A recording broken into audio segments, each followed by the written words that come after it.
Losses, looting as Philippine War's fortunate few return home.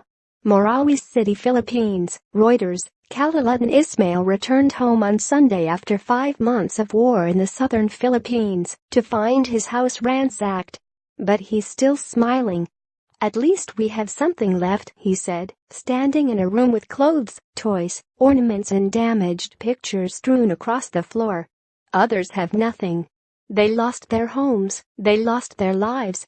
Ismail, 44, the imam of a nearby mosque, considers himself one of the luckiest people in Marawi.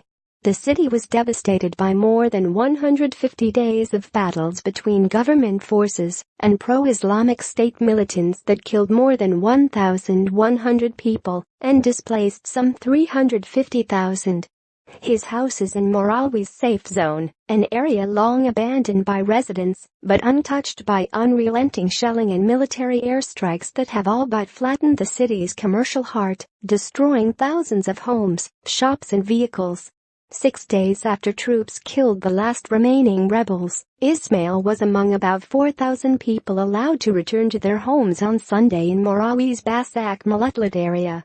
Many like him have discovered their houses were looted and left in disarray.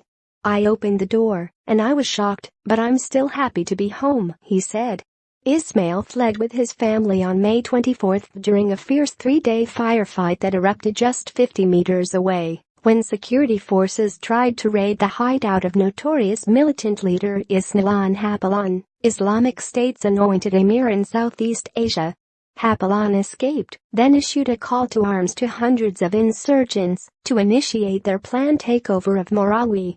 It sparked the Philippines' biggest urban battle in recent history, and fears that Islamic State's extremist agenda had gained a foothold in the south of the mainly Catholic country.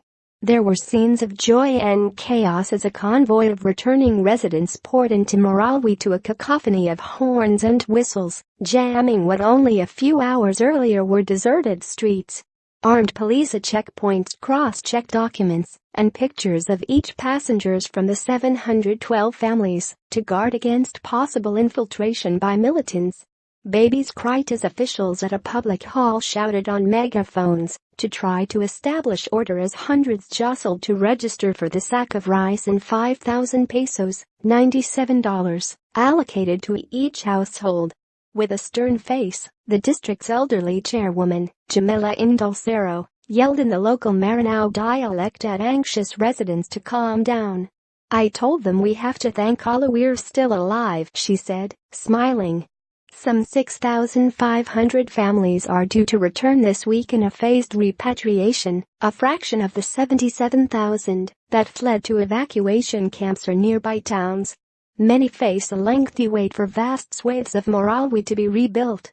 Retired government employee Matormer Goling, 72, came home to find jewelry, money, furniture, and antiques had been stolen. He said he feared he would have starved or been killed had he stayed behind. "We felt the ground trembling from the airstrikes.